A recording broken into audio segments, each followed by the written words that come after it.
Hai, Assalamualaikum. Nama saya Nur Syaira binti Kamarudin. Saya mendapat soalan, pada pandangan anda, apakah sebab-sebab yang menyebabkan majikan melanggar peraturan buruh? Hari ini saya ingin membentangkan isu soalan tersebut. Yang pertama ialah pengenalan.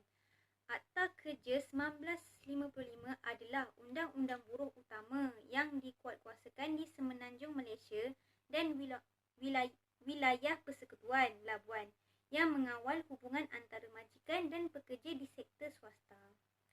Ia mengandungi peruntukan mengenai hak-hak pekerja dan standard-standard minimum pengajian. Akta ini juga memberi perlindungan kepada pekerja-pekerja bukan manual yang bergaji tidak melebihi RM2,000 sebulan dan pekerja-pekerja manual tanpa had gaji. Maksud Akta Kerja 1955. Pekerja merupakan salah satu aspek yang penting dalam sesebuah organisasi kerana pekerja merupakan salah satu penggerak sesebuah organisasi selepas majikan. Seterusnya ialah kewajipan dan tanggungjawab majikan dan pekerja. Setiap majikan dan pekerja yang memasuki kontrak perkhidmatan berbuat demikian untuk tujuan tertentu. Majikan mengambil pekerja untuk bekerja dengannya dengan tujuan untuk meningkatkan pengeluaran. Pekerja pula memasuki kontrak perkhidmatan untuk mendapat upah bagi menyari hidup mereka dan keluarga serta memanfaatkan kemahiran mereka. Kewajipan majikan. Kewajipan menyediakan sistem kerja yang selamat. Contohnya, undang-undang menyediakan supaya majikan menyediakan sistem kerja yang selamat di tempat pekerja bekerja. Majikan juga dikehendaki menyediakan alat-alat pekerjaan yang selamat untuk digunakan oleh pekerja. Kewajipan menyediakan sistem kerja yang selamat adalah tanggungjawab majikan dan tidak boleh dipindahkan kepada orang lain. Kewajipan pekerja. Kewajipan berjaga-jaga. Pekerja mempunyai kewajipan berjaga-jaga terhadap majikannya dan pemecahan kewajipan itu akan membawa tuntutan ganti rugi kerana pemecahan kontrak perkhidmatan. Satu kelakuan cuai boleh menimbulkan tuntutan sama ada di bawah tort atau terma kontrak nyawa atau tersirat. Faedah minima. Faedah minima di bawah Akta Kerja 1955 mempunyai 9 faedah minima. Yang pertama ialah cuti sakit bergaji. Yang kedua ialah waktu-waktu kerja. Yang ketiga, kerja lebih masa. Yang keempat, hari rehat bergaji. Yang kelima, pembayaran upah. Yang keenam, cuti tahunan bergaji. Yang ketujuh, cuti umum bergaji. Yang ke-8, penamatan kontrak kerja. Dan yang terakhir, yang ke-9 iaitu cuti bersalin dan faedah bersalin. Yang pertama, cuti sakit bergaji.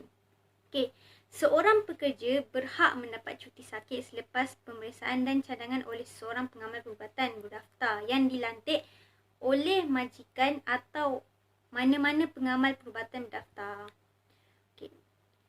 Sekiranya kemasukan hospital tidak diperlukan, cuti sakit secara keseluruhan adalah 4 hari kalender jika tempoh pekerjaan kurang daripada 2 tahun.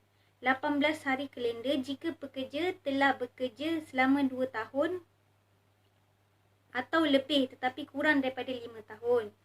22 hari kalender jika tempoh pekerjaan adalah 5 tahun atau lebih. Yang kedua, waktu-waktu bekerja. Akta Pekerjaan menetapkan jumlah maksimum bagi seseorang pekerja itu bekerja. Ini tidak bermakna akta melarang majikan dan pekerja daripada menyetujui jumlah jam bekerja asalkan tidak melebihi jumlah jam maksimum yang ditetapkan oleh akta kerana dipercayai pekerja sebagai manusia biasa sudah tentu tidak mampu bekerja tanpa had. Pekerja tidak dibenarkan bekerja lebih dari 5 jam berterusan tanpa rehat tidak kurang dari 30 minit lebih dari 8 jam sehari. Lebih dari 10 jam sehari bagi tempoh yang terputus-putus dan yang terakhir lebih dari 48 jam seminggu. Yang ketiga ialah kerja lebih masa. Majikan adalah dilarang membenarkan atau dikehendaki seseorang pekerja itu bekerja lebih lebih 64 jam dalam 1 bulan. Dan kadar bayaran kerja lebih masa dilakukan pada hari biasa bekerja ialah tidak kurang dari 1,5 kali ganda pada kadar bayaran setiap jam. Okey, keempat, hari rehat bergaji.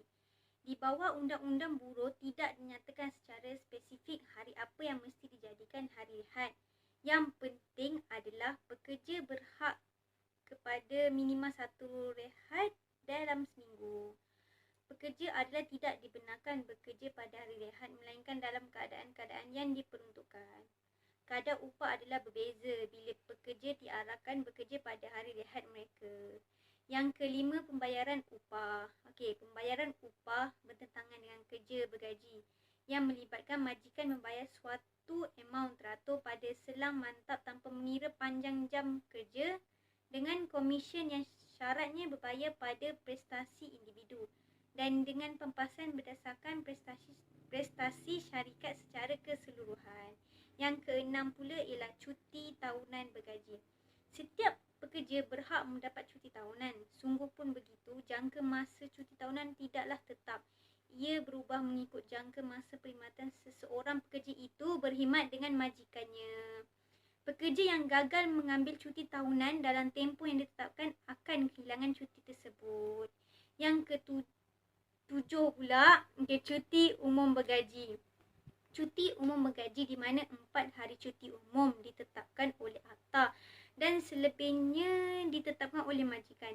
4 hari cuti umum adalah cuti hari kebangsaan, hari keputeraan yang di-Pertuan Agong dan hari kepertuan Sultan atau Raja atau yang di-Pertuan Agong yang di-Pertua negara di negeri di tempat pekerja yang bekerja sepenuhnya atau sebahagian besarnya di negeri tersebut.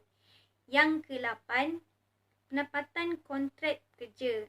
Kontrak perkhidmatan boleh ditamatkan oleh mana-mana pihak pada bila-bila masa dengan memberikan pihak satu lagi notis berkenaan niatnya untuk menamatkan kontrak tersebut. Dan yang terakhir iaitu yang ke-9, cuti bersalin dan faedah bersalin. Cuti bersalin bergaji adalah hak pekerja wanita dan ianya adalah bagi tempoh tidak kurang 60 hari berturut-turut. Perkataan digunakan adalah wanita saja, maka ia terpakai kepada pekerja wanita sama ada berkahwin atau tidak berkahwin. Cuti bersalin tidak boleh bermula lebih awal daripada tempoh 30 hari sebelum bersalin seorang pekerja wanita. Cuti bersalin tidak boleh lewat daripada hari berikutnya selepas seseorang pekerja wanita itu bersalin. Seterusnya, faedah bersalin. Pekerja yang bergaji bulanan yang menerima gajinya sepanjang cuti bersalin dianggap sebagai telah menerima allowance bersalinnya. Oleh itu, jika gaji anda masih berjalan sepanjang tempoh cuti bersalin, tuntutan allowance bersalin tidak boleh dibuat. Tuntutan allowance lebih relevan kepada pekerja bergaji hari yang dibayar jika datang kerja sahaja. Okey, sebab majikan melanggar peraturan buruh. Majikan tidak mematuhi peruntukan undang-undang buruh yang mengakibatkan pekerja kehilangan sesuatu faedah kewangan atau faedah bukan kewangan. Sebabnya adalah tidak mahu bayar gaji pekerja, tidak mahu memberi cuti tahunan kepada pekerja, tidak mahu melapor pengajian pekerja asing. Majikan berhentikan pekerja tanpa notis, tidak ada kontrak perkhidmatan, lewat bayar gaji. Majikan tidak mahu mematuhi perintah gaji minimum 2012 dan last sekali majikan tidak mahu mematuhi akta umur persaraan minimum 2012. Okey, kes yang seterusnya, kes berkaitan majikan melanggar peraturan buruh. Dia ada 2 kes. Yang kes pertama ialah 64 majikan didakwa gagal patuhi akta dikuatkuasakan JTK sepanjang tahun lepas dan yang seterusnya kes kedua ialah 40 kesalahan pelanggaran peraturan buruh dikesan.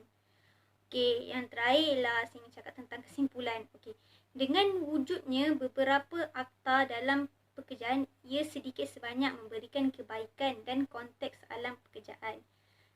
Yang seterusnya ialah dapat membantu sedikit sebanyak dalam pengurusan pekerjaan jika berlaku sebarang kejadian yang tidak diingini seperti pertikaian dalam industri. Dan yang terakhir sekali ialah ia turut membolehkan kita untuk mengetahui sedikit sebanyak tentang hak-hak kita sebagai pekerja dan terdapatnya batas di antara majikan dan pekerja tentang sesuatu perkara yang berlaku.